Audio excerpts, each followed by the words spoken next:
Hello students, काफ़ी दिनों बाद हम लोग मुलाकात कर रहे हैं। और जैसा कि आप जानते हैं कि मोबाइल में प्रॉब्लम होने की वजह से वीडियो रिकॉर्डिंग नहीं हो पा रही थी, तो अब आप लोग कह रहे थे मोबाइल लीजिए सर, मोबाइल लीजिए, तो नया मोबाइल भी ले लिया गया है।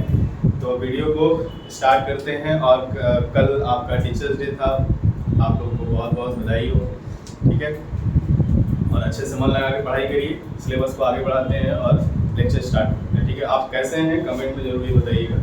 ठीक है, वीडियो को लाइक और सब्सक्राइब कर लीजिएगा। चलिए, लेक्चर 3 में हम लोगों ने स्टार्ट किया था, प्लेन मिरर तक कंप्लीट किया था। ठीक है, आगे आज हम लोग अपना नेक्स्ट लेक्चर स्टार्ट करेंगे जो कि आपका स्फेरिकल मिरर है। ठीक है, तो लेक्चर 4 स्टार्ट करते हैं हम लोग। लेक्चर 4 और ये टॉपिक रहेगा आपका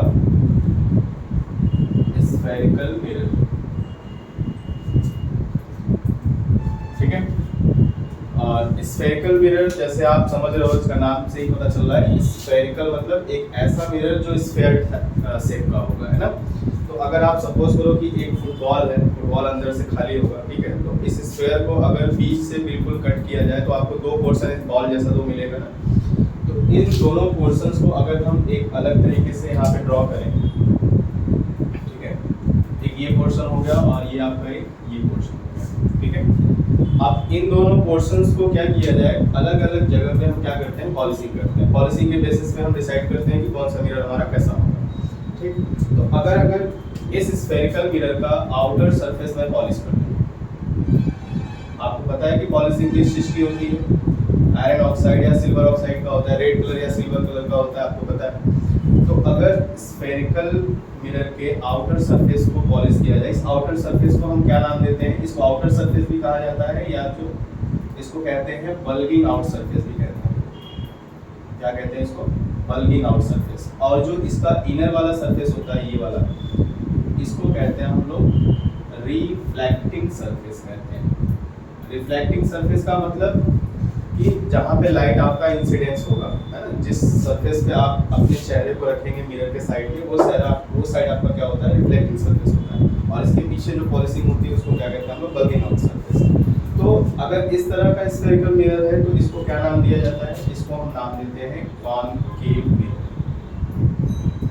ठीक है, क्योंकि इसका कॉनकेव ये वाला पार्ट जो है, बल्गिंग आउट सरफेस जो होता है, पॉलिशिंग होता है, इसको कॉनकेव सरफेस कहते भी हैं हम लोग, और इसको पॉलिशिंग कर दिया जाता है, इसलिए इसको कॉनकेव मिरर कहा जाता है। और दूसरा दिया हुआ है आपका ये सरफेस है, अगर इसके इनर सरफेस को पॉलिश कर दिया जाए, इनर सरफेस पॉलिश हो जाए, और आउटर सरफेस इसका कैसा हो, रिफ्लेक्टिंग सरफेस, मतलब bulging out surface,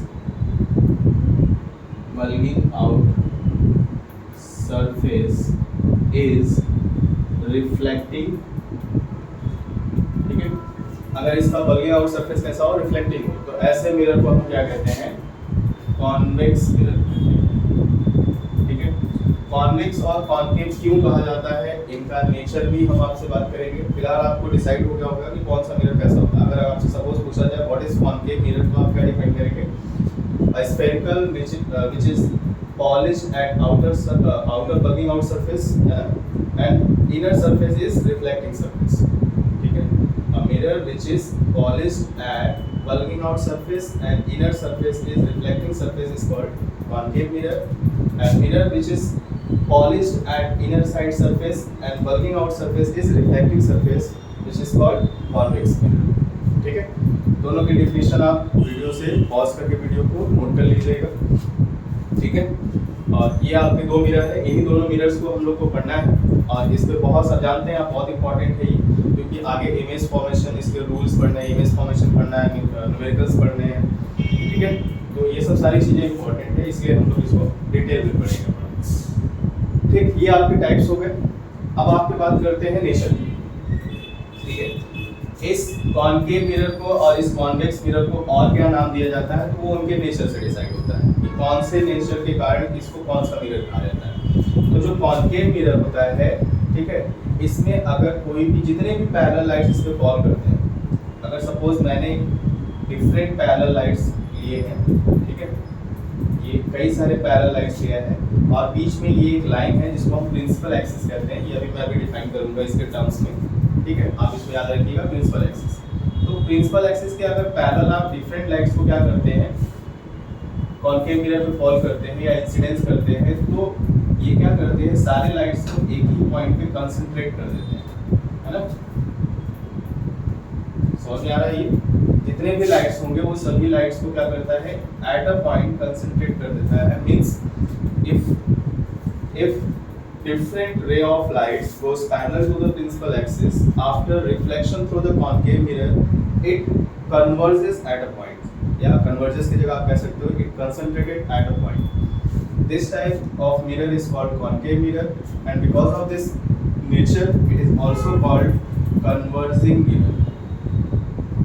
It is also called converging mirror. ठीक है, इसका converging nature होने के कारण इसको converging mirror भी कहा जाता है। And same like in convex, if parallel lights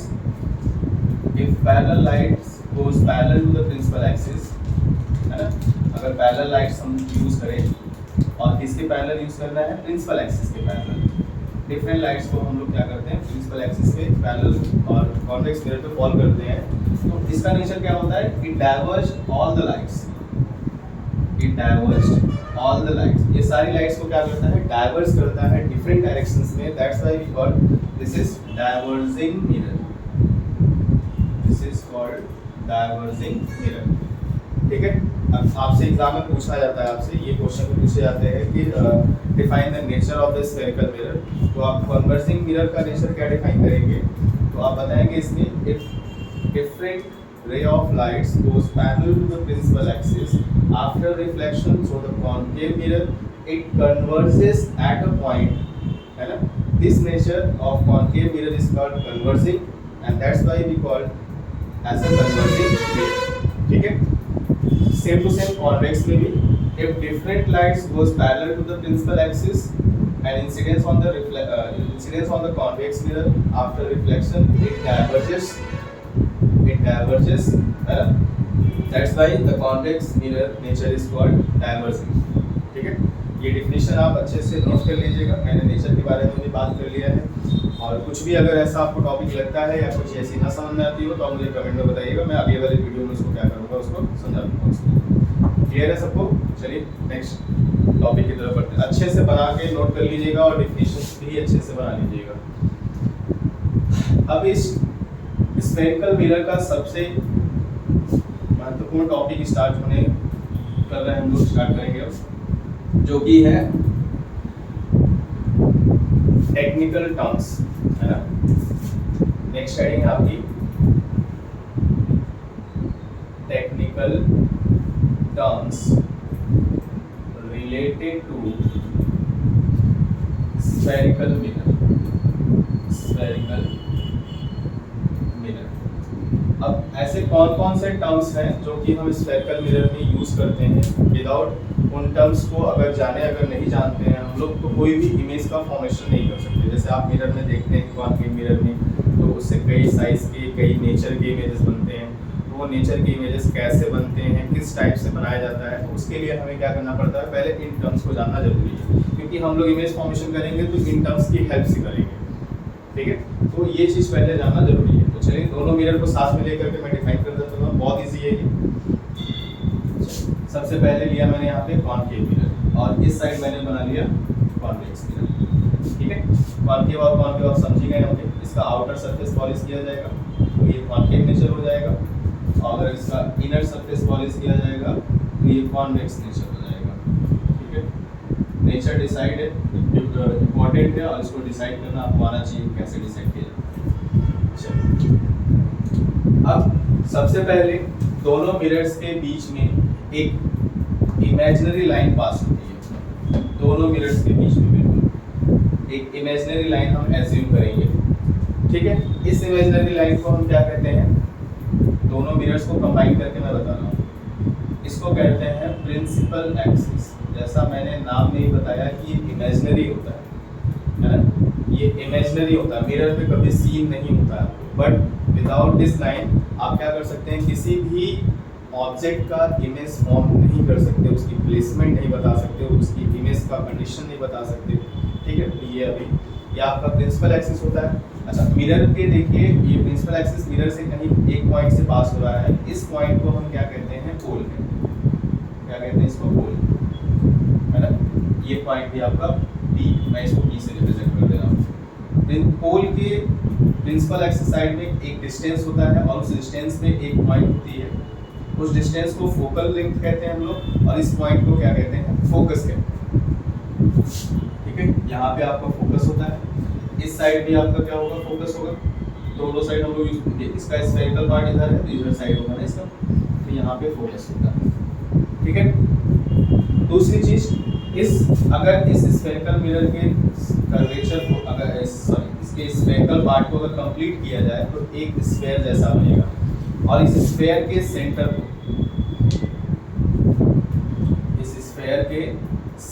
को, ये जो सेंटर है आपका, इसको हम क्या कहते हैं, सेंटर ऑफ कर्वेचर कहते हैं। इसको सेंटर ऑफ कर्वेचर कहते हैं। इसका भी मैं पार्ट पूरा करूँगा इस तरह से, तो यहाँ पे इसका सेंटर आएगा C, ये भी है आपका सेंटर ऑफ कर्वेचर। ठीक है, सेंटर ऑफ कर्वेचर और पोल के बीचों बीच एक पॉइंट होता है जिसको फोकस कहते हैं। ये आपका फोकल लेंथ होता है, इसको कहते हैं फोकल लेंथ। ठीक है, ये भी आपका कितना होता है, स्मॉल है, ये भी आपको होता है स्मॉल है। मतलब सेंटर ऑफ कर्वेचर का मतलब ये डिस्टेंस रेडियस ऑफ कर्वेचर हो जाएगा, और रेडियस ऑफ कर्वेचर क्या होता है, जस्ट डबल फोकल लेंथ के इक्वल होता है, R = 2L का formula.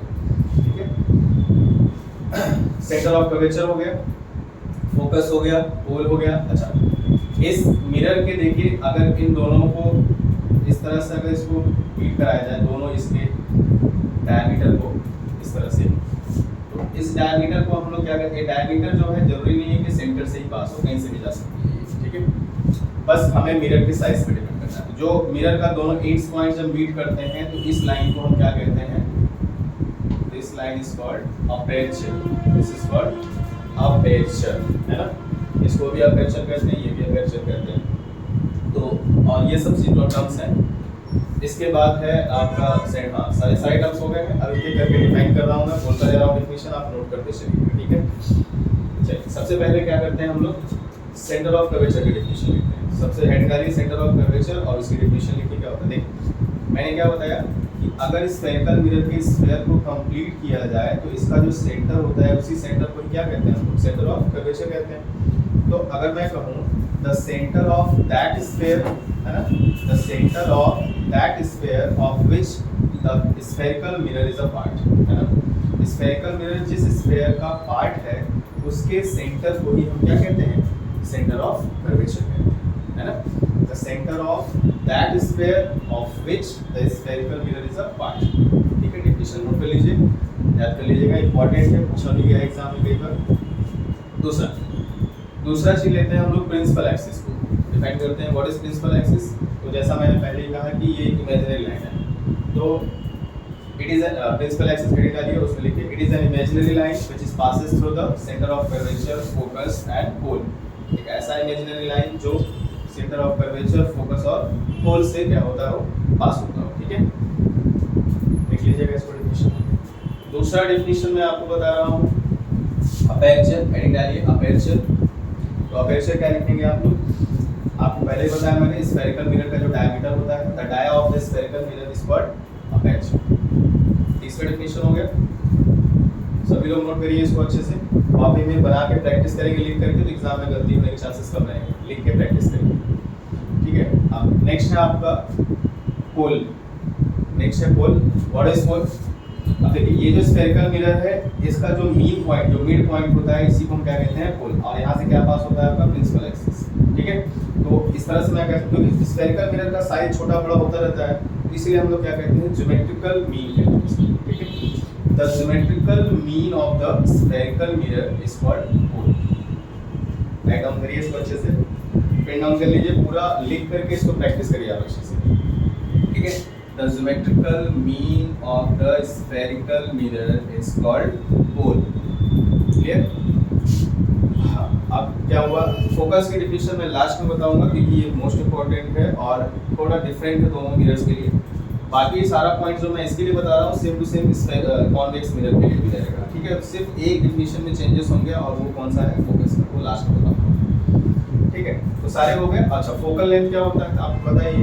The distance between the focus and pole, the distance between the focus and pole is called focal length, and the distance between the centre of curvature and pole is called radius of curvature, ठीक है। And radius of curvature is double of the focal length, है ना, just double होता है इसके focal length में। r is equal to 2f का formula, ठीक है। तो इसको आप डायग्राम बना के टेक्निकल टर्म्स में एक एक करके अच्छे से नोट कर लीजिएगा, ठीक है। जो नहीं समझ में आएगा उसको बार बार रिपीट करके वीडियो में देखिए, समझ में आ जाएगा। फिर भी प्रॉब्लम हो रही है तो आप कमेंट में बताइएगा, मैं अगले वाले लेक्चर में फिर से उसको अटेंड कर लूँगा। क्लियर? चलिए, अब इन सारी चीज़ों को मैं हटा रहा हूँ और लास्ट डिफिनीशन आप डालेंगे हेडिंग में प्रिंसिपल फोकस।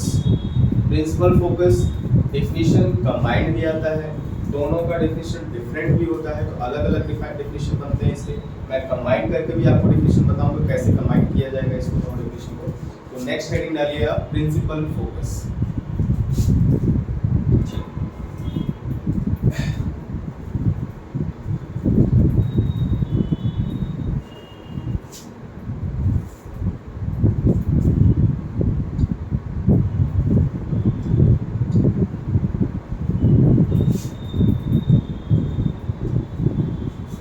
नेक्स्ट हेडिंग है आपका प्रिंसिपल फोकस। इसकी डेफिनेशन मैं आपको बता रहा हूँ, इम्पोर्टेंट है और अच्छे से समझना है, क्योंकि समझना इसलिए क्योंकि दोनों में जरा बहुत ही माइनर डिफरेंस है दोनों में, ठीक है। क्यों डिफरेंस होता है ऐसा, और ये डिफरेंस किस कारण से होता है? तो ये कारण ये है कि दोनों का नेचर डिफरेंट होता है। नेचर डिफरेंट होने के कारण इनका फोकल लेंथ की डेफिनेशन थोड़ी डिफरेंट है। तो सबसे पहले हम कॉनकेव मिरर की डेफिनेशन बता रहे हैं, ठीक है। कॉनकेव मिरर, तो कॉनकेव पहले दोनों का अलग अलग बताते हैं, फिर दोनों को कंबाइन करके बताते हैं कि कैसे दोनों, अगर आपसे क्वेश्चन पूछे एग्जाम में क्वेश्चन कैसे पूछ सकता है। Define the principal focus of spherical mirror, that's it, इतना ही बोला जाएगा आपको कि स्फेरिकल मिरर का प्रिंसिपल फोकस इस एंगल। आपको स्फेरिकल मिरर का टाइप नहीं बताया जाएगा, तो उस केस में या तो आपको अलग अलग लिखना पड़ेगा या तो दोनों को क्या करना पड़ेगा, कंबाइन करके लिखना पड़ेगा। तो कॉम्बिनेशन वाला जो होता है थोड़ा शॉर्ट हो जाता है ना। तो ठीक, एक एक करके बताते रहे, फिर आपको कंबाइन बता देता हूँ। सबसे पहले देखिए कॉनकेव का क्या होगा।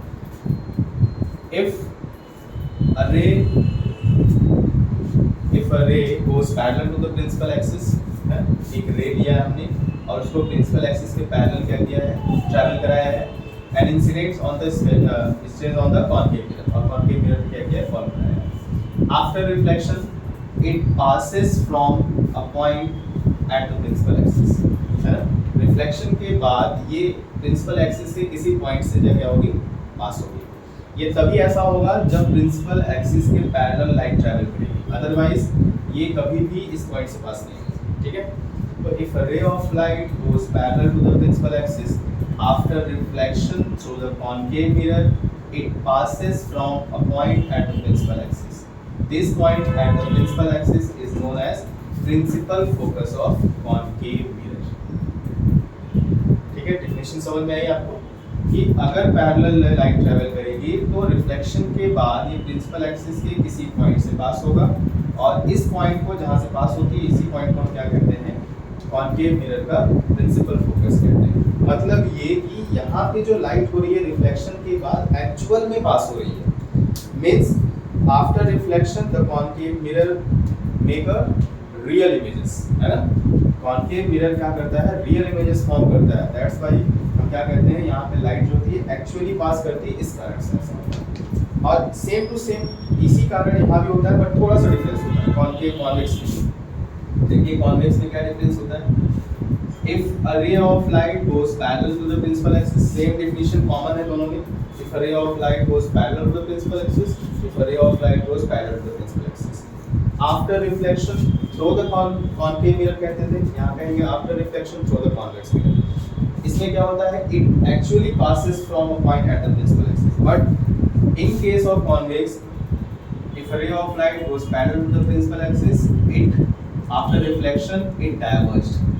But it seems to be coming, it appeared to be coming, या it seems to be coming, है ना। ऐसा प्रतीत होगा हमें, अगर हम यहाँ से सीन कर रहे हैं इसको, कोई ऑब्जेक्ट अगर यहाँ से मैं सीन कर रहा होगा, देख रहा होगा, तो हमें ऐसा लगेगा कि ये लाइट कहाँ से आ रही है, प्रिंसिपल एक्सिस के किसी पॉइंट से आ रही है, और इस पॉइंट को क्या कहते हैं, principal focus of convex mirror कहते हैं। क्लियर? दोनों में डिफरेंस है। यहाँ पे एक्चुअल में लाइट पास होती है और यहाँ पे ऐसा अपीयर्ड होगा। ऐसे आप यहाँ से अगर देख रहे हैं अगर कोई चीज को, तो आपको लगेगा लाइट यहाँ से आ रही है, देखिए ऐसे आ रही है ना, बट लाइट एक्चुअल में कहाँ से आ रही है, ऐसे आ रही है। तो यहाँ पे एक्चुअल में होता है, यहाँ पे ऐसा अपीयर्ड होता है, ऐसा शीन होता है। ठीक है, दोनों की डिफिनेशन अच्छे से नोट कर लीजिएगा। मैं कंबाइन करके एक बार डिफिनेशन बता दे रहा हूँ। क्या होगा, देखिए, if a ray of light goes parallel to the principal axis after reflection through the spherical mirror, इसमें नाम नहीं होता है, स्फेरिकल मिरर मतलब कोई भी mirror, after reflection through the spherical mirror it passes और it appear to be coming. यहाँ से ऐसा होगा कि पास होगा, या तो ऐसा प्रतीत होगा कि, है ना, it passes or it appear to be coming from a point at the principal axis। देखिए, प्रिंसिपल एक्सिस के किसी पॉइंट से क्या होगी, जाएगी, या तो appear होगी, आती हुई, प्रतीत होगी, ऐसा, है ना। तो this point at the principal axis is known as principal focus of spherical mirror। Simple सी, इसमें कोई मिरर का नाम ही नहीं गया, हमने स्फेरिकल मिरर का पूरा डेफिनेशन दे दिया। तो ये सब आपको बता दिया मैंने, प्रिंसिपल फोकस की डिफिनेशन भी बता दिया है। ठीक है, आप अच्छे से उसको नोट कर लीजिए कॉपी में, और 1 2 बार 3 बार लिख के प्रैक्टिस कर लेंगे अगर, तो ये सब चीज़ें अच्छी हो जाएंगी। वीडियो देख लेंगे 2-3 बार ना, तो हर चीज़ क्लियर हो जाएगी। ठीक है, मैंने सारी चीज़ें बता दिया है। कोई भी प्रॉब्लम होती है इससे बात, तो आप अगले वाले वीडियो में हमसे कमेंट करके बता दीजिए, मैं उसको सुधार दूँगा। ठीक है, चलिए, तो अब मेरे ख्याल से हो गया होगा, तो फिर आगे स्टार्ट करते हैं। ठीक है, ईजी है, बहुत ज़्यादा इसमें समझाने के लिए बहुत ज़्यादा भी नहीं है कुछ, इसीलिए मैं थोड़ा जल्दी इसको खत्म कर देता हूँ, क्योंकि अभी आगे ऐसे बहुत सारे इंपॉर्टेंट टर्म्स हैं जिसमें टाइम देना पड़ेगा, है ना। तो न्यूमेरिकल की प्रैक्टिस भी बहुत ज़रूरी है, 2 टर्म्स तो बहुत ज़्यादा इंपॉर्टेंट है इस टॉपिक से। तो नेक्स्ट हेडिंग आइए, नेक्स्ट हेडिंग है आपकी, अब हम लोग 2 टर्म्स इसके आगे पढ़ेंगे, जिसमें 2-3 टर्म्स हैं, जैसे इमेज फॉर्मेशन है, और उसका क्या बोलते हैं उसको, साइन कन्वेंशन। हाँ, मिरर का इमेज फॉर्मेशन और साइन कन्वेंशन 2 ऐसे टर्म्स नहीं है, अगर आप इन दोनों को अगर बहुत अच्छे से कर लेते हैं ना, तो न्यूमेरिकल को मैं गारंटी देता हूँ कि आपको सॉल्व करना ही पड़ेगा, सिर्फ देख करके आप उसका आंसर डिसाइड कर लेंगे। ये 2 चीज़ इंपॉर्टेंट सबसे ज़्यादा है, इन्हीं दोनों को पढ़ना है। क्लियर? तो उससे पहले मैं आपको इमेज फॉर्मेशन के पहले कुछ रूल्स बता देता हूँ, कैसे रे आपका ट्रैवल करेगा, रिफ्लेक्शन के बाद कैसे जाएगा, ये सब चीज़ें आपको जाननी है। ठीक है, तो सबसे इसके बाद हेडिंग डालिए रूल्स फॉर रे डायग्राम। नेक्स्ट हेडिंग है आपका रूल्स फॉर रे डायग्राम। इन्हीं रूल्स, ये 3 रूल्स इंपॉर्टेंट है, इन्हीं 3 रूल्स से हम क्या करेंगे, मिरर से जितने भी टाइप के इमेजेस बनते हैं उन सभी इमेजेस को हम लोग क्या करेंगे, देखेंगे। ठीक, तो rule number 1, rule number first, ये आपका कॉन्केव मिरर और ये आपका कॉन्वेक्स, दोनों मिरर्स को मैं साथ में लेके चल के बता रहा हूँ। ठीक है, आप देखते रहिएगा। फर्स्ट रूल अगर आप अप्लाई करते हैं, चाहे कॉन्केव में अप्लाई करिए चाहे कॉन्वेक्स में अप्लाई करिए, तो देखिए कैसे हमारे रे ट्रैवल करती हैं ये सब।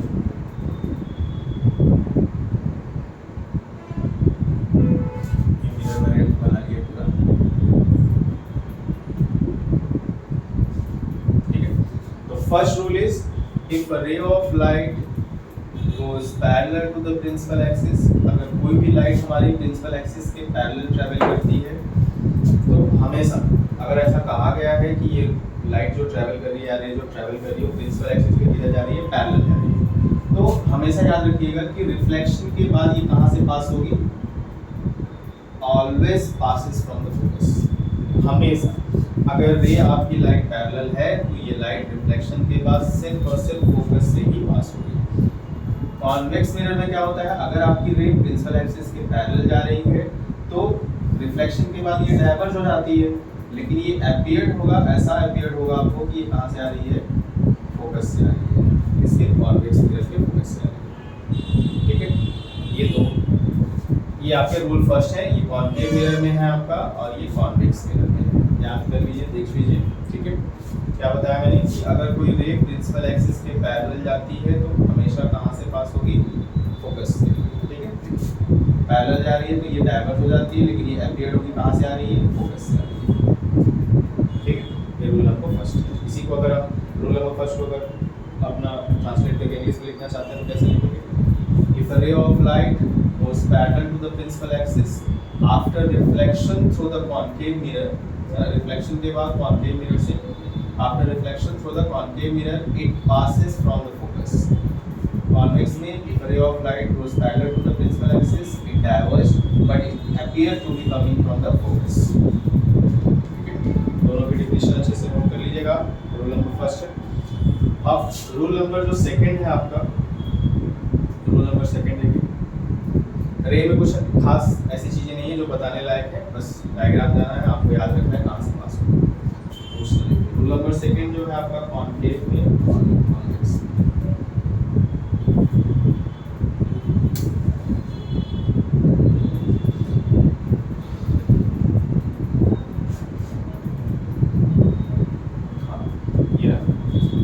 रूल नंबर सेकंड इसी का जस्ट अपोजिट कर दीजिएगा कि अगर कोई रे सपोज करो कहाँ से पास हो रही है, फोकस से पास हो रही है।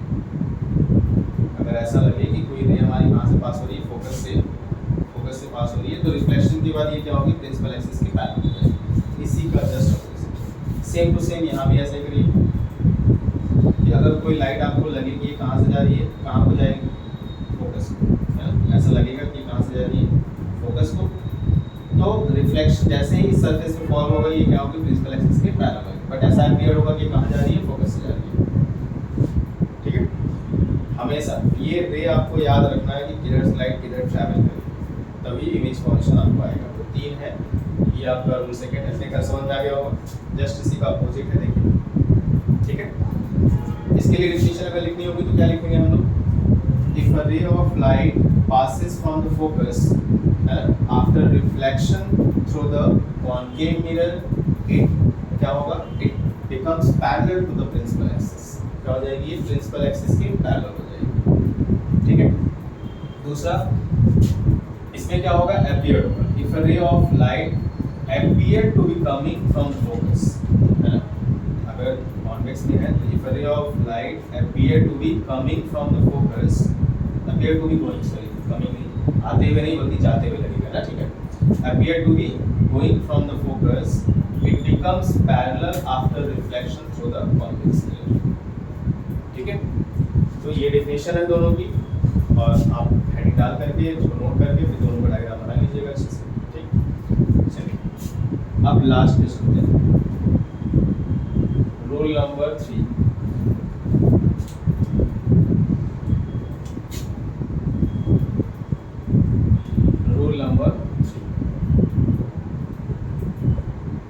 रूल नंबर 3 देखिए क्या है, कॉन्वेक्स सॉरी कॉन्केव में पहले देखिए और यहाँ पे convex.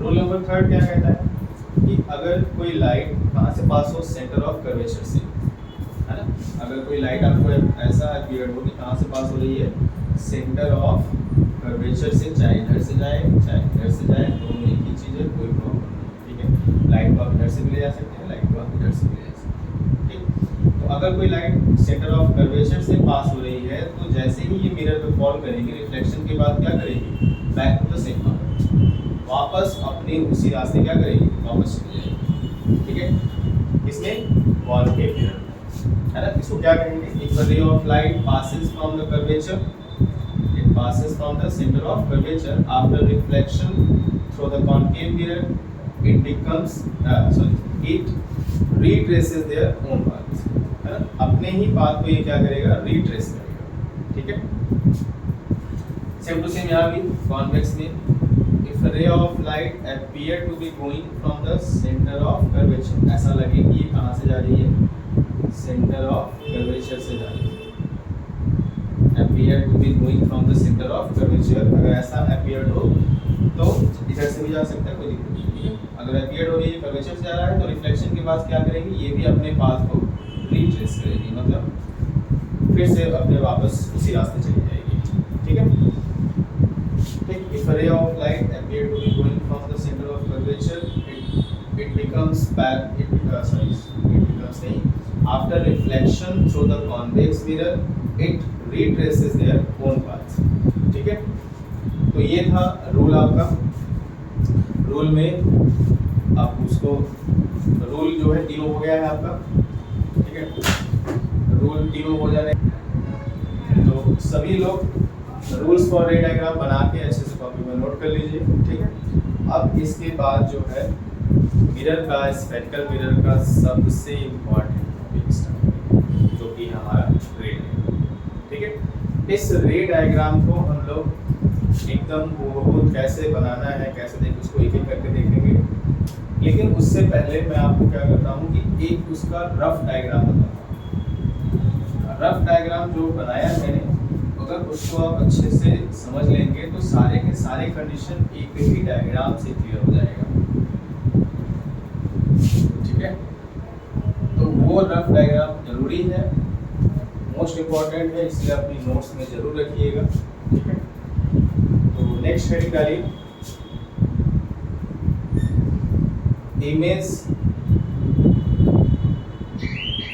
Image formation by concave mirror. ठीक है, image formation by concave mirror. इस कॉन्केव मिरर का हमें इमेज फॉर्मेशन करना है. ठीक है, कॉन्केव मिरर से हम लोग डिफरेंट इमेजेस को फॉर्म करेंगे. कितने टाइप के बनते हैं, कैसे बनते हैं, मैंने बताया आपको पहले रफ डायग्राम.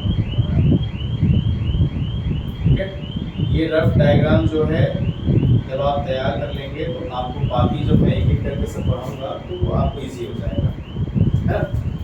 तो चलिए सबसे पहले कॉन्केव मिरर का इमेज फॉर्मेशन देख रहे हैं हम लोग, है ना.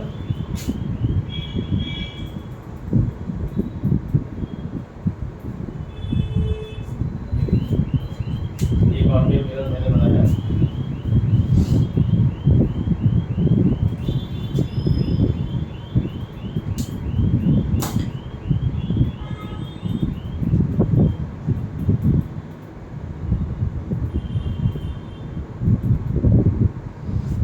मिरर ये इसका पोल हो गया, ये इसका फोकस हो गया, और ये इसका सेंटर ऑफ कर्वेचर.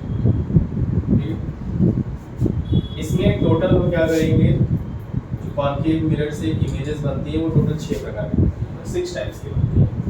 उन 6 टाइप्स के सारे कंडीशंस को देखेंगे, कौन कहाँ रखा गया, इमेज कहाँ बनता है. ठीक, जैसे बता दूँ वैसे सुनते चलिए और इस डायग्राम को दिमाग में रख के बिल्कुल याद कर लीजिए. चलिए सबसे पहले एक ऑब्जेक्ट जो होता है हमारा, सबसे पहला ऑब्जेक्ट कहाँ होता है, इन्फिनिटी पे होता है. तो इसको हम मैंने बना इस तरह से याद करने के लिए बना दिया हमने.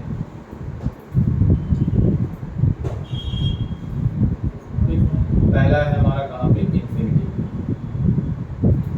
ठीक, तो अगर कोई ऑब्जेक्ट इन्फिनिटी पे होती है तो उसका जो इमेज बनता है वो कहाँ बनता है, पहला नंबर पहला. ठीक है, if an object is placed at infinity, the image will form at the focus of the same side of the mirror, है ना. मिरर के सेम साइड में फोकस होगा.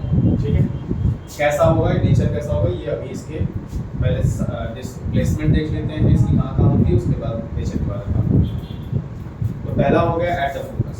दूसरा केस में if an object is placed between infinity and center of curvature, between center of curvature and infinity या beyond the curvature बोलते हैं इसको. दोनों हेडिंग में लिखेंगे आप.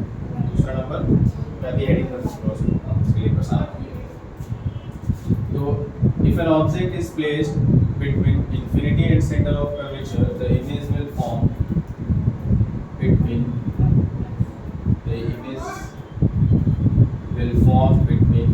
focus and center of curvature. ठीक है, फोकस और सेंटर ऑफ कर्वेचर के बीच में कहीं भी बन सकता है, कोई जरूरी नहीं कि बीच में, कहीं भी बन सकता है, लेकिन बनेगा हमेशा ही नहीं दोनों के बीच में. ठीक, तीसरा, if object is placed at the center of curvature, अगर सेंटर ऑफ कर्वेचर पे हमारा ऑब्जेक्ट होता तो the image will form just below the center of curvature. इसी के जस्ट नीचे ही हमारा सेंटर ऑफ कर्वेचर भी इमेज फॉर्म होता है. ठीक है, ये 3 कंडीशंस हो गए. चौथा condition, if an object is placed between centre of curvature and focus, अगर सेंटर ऑफ कर्वेचर और फोकस के बीच में प्लेस किया जाएगा तो इसका इमेज कहाँ बनेगा? तो इसका इमेज बनेगा between curvature and infinity, between curvature and infinity बनेगा आपका ये इमेज।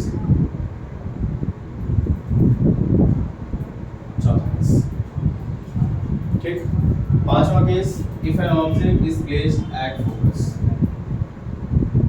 अगर किसी ऑब्जेक्ट को फोकस पे प्लेस कर दिया जाए तो इसका इमेज कहाँ बनेगा?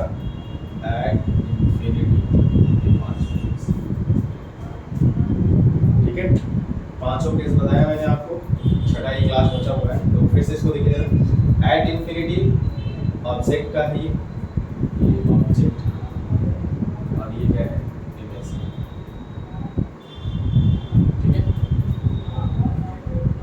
Eight infinity at focus, between infinity and centre of curvature, between focus and centre of curvature. तीसरा, if object is at centre of curvature, image will form between centre of curvature and infinity. If object will placed between centre of curvature and focus, image will form between center of curvature and infinity. If object will place at focus, the image will form at infinity. ये total 5 conditions हैं आपकी। Last 6 conditions क्या है? If the object is placed between focus and pole, ये 6 conditions। Between focus and pole 6 condition में अगर रखते हैं तो इसका इमेज कहाँ बनेगा?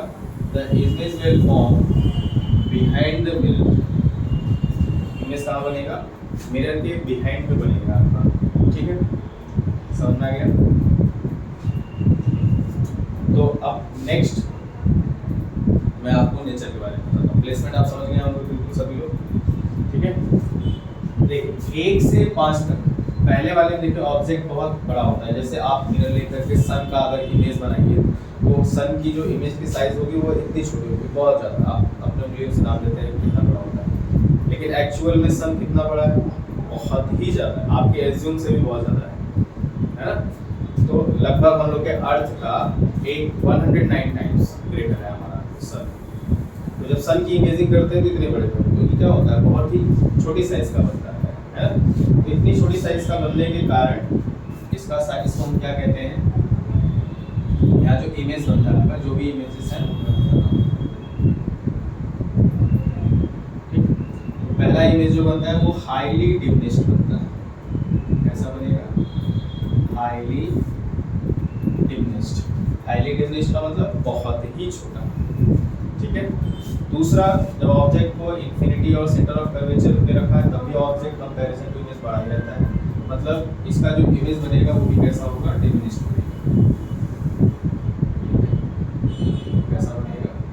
डिमिनिश्ड मतलब ऑब्जेक्ट से इमेज की साइज छोटी होगी। तीसरा, अगर ऑब्जेक्ट सेंटर ऑफ कर्वेचर पर रखा है तो जस्ट उसी के नीचे बनता है और कैसा बनता है? बिल्कुल सेम साइज का बनता है ये। ठीक है, जितना बड़ा ऑब्जेक्ट होगा उतना ही बड़ा इमेज मिलेगा। चौथे कंडीशन में अब हमारा देखिए पहले बड़ा था तो छोटा होता चला रहा है, फिर बीच में सेम हो गया है, तो अब इधर छोटा होगा तो क्या होगा? बड़ा होता चला जाएगा। तो जब आप ऑब्जेक्ट को कर्वेचर और फोकस के बीच में रखते हैं तो जो इमेज बनती है चौथे नंबर पे वो कैसी होती है? मैग्नीफाइड होती है। कैसी होती है? मैग्नीफाइड, मतलब थोड़ा साइज की बड़ी होती है, बड़े साइज का होता है।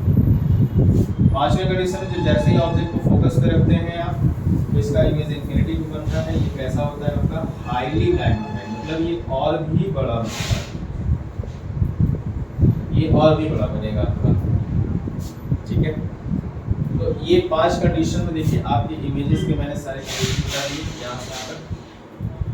ठीक, पूरा 5 में बताया। तो पांचों में देखिए इमेज जो बन रहा है, ऑब्जेक्ट देखिए प्रिंसिपल एक्सिस के ऊपर है और इमेज जो है प्रिंसिपल एक्सिस के नीचे है।